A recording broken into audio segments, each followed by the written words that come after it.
young little girl who came from Sri Lanka. His main complaint was nephrotic syndrome. When I saw that the patient was waiting in the waiting area, she could not bear the pain. And the pain was so intense.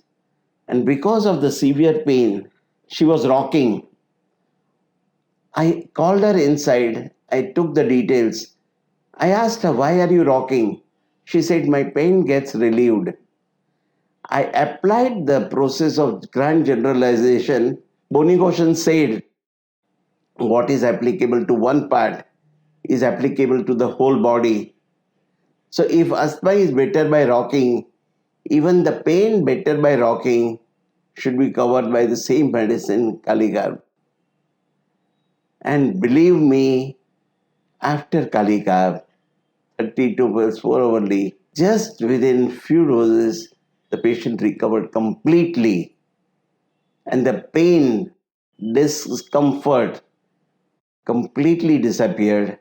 See, this is the speed at which the right homeopathic medicines work.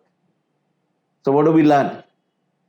Bonigoshan's approach is a very logical approach, and the concept of grand generalization is that what is applicable to one part is also applicable to the body. What was working for asthma worked for nephrotic syndrome, worked for severe pain. And whenever right similimum is given, the clinical conditions does not matter to that extent. And many such cases have been relieved taking this into concept.